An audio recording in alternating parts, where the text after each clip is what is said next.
When I was in high school, I realized something pretty quickly about myself. I loved theater, but I didn't necessarily love being in the spotlight. And over time, I started to notice something about the way we think about theater in general. Some kids want to be in the spotlight, some kids maybe want to operate the spotlight, and then there's kids who want to just make sure the lights stay on in the first place. However, in most arts programs, only two of those paths are usually clearly visible. And unfortunately for me and many other children, I was in the third category. I didn't want to be on center stage and I didn't want to be behind the spotlight. Rather, I wanted to understand the system that made the whole thing possible.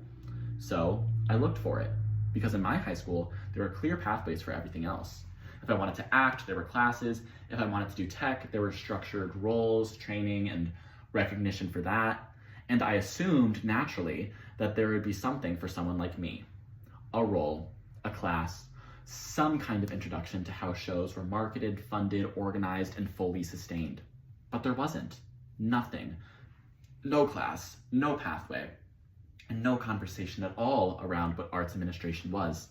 In fact, I didn't even learn what arts administration was until I went to college, took a few classes, and learned that it is an industry all on its own.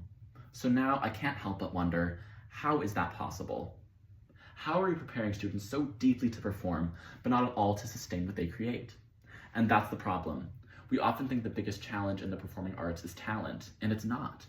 It's sustainability in getting children engaged earlier to learning how to sustain organizations. And what's interesting is we already understand the importance of starting young. According to the National Endowment for the Arts, students who receive arts education early are more likely to remain engaged in school, complete higher levels of education, and participate in civic life later on. So, according to the NEA, early arts exposure doesn't just build performers, it builds long-term participation that's sustainable in society. We see this already in youth theater camps. You guys all know it. Kids as young as 8 to 10 go to summer programs where they rehearse musicals, build sets, and perform in front of audiences. They learn things like confidence, communication, collaboration, and even discipline. And according to research from Brookings Institution, students who receive consistent art education demonstrate higher academic performance, improved communication skills, and higher levels of empathy. So according to them, arts education doesn't just build artistic ability, but core human skills. But here's the issue. Even with all of this early investment, we're only teaching part of the system. We teach students to stand in the spotlight. We sometimes teach them how to operate it, but we almost never teach them how to keep that light on. And that matters more than we realize, because according to the National Endowment for the Arts, students with sustained art engagement are significantly more likely to earn college degrees and take on leadership roles later on in life. So according to them, arts education already produces leadership potential, we're just not fully developing it. At the same time, according to the Wallace Foundation, youth arts programs strengthen long-term identity formation, confidence, and community engagement, especially when students are exposed consistently over time. So according to them, early arts experiences don't just teach skills, they shape how students see themselves in the world.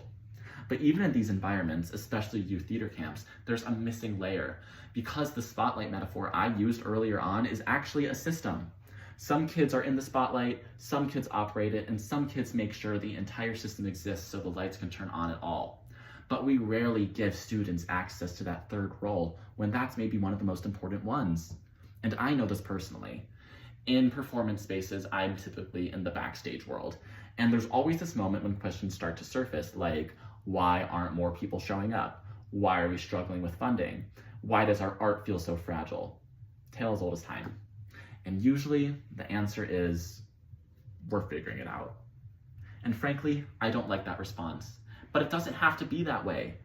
This is exactly what Audrey Berkauer states in her book, Run It Like a Business, where she explains that art organizations don't struggle because of weak artistic quality, but rather because they fail to build systems that support audiences, funding, and long-term development.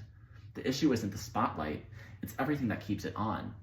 So let's go back to these youth theater camps. Imagine a typical one. Students rehearse for 2 weeks, they perform a final show, families come, applause, photos, and then it ends.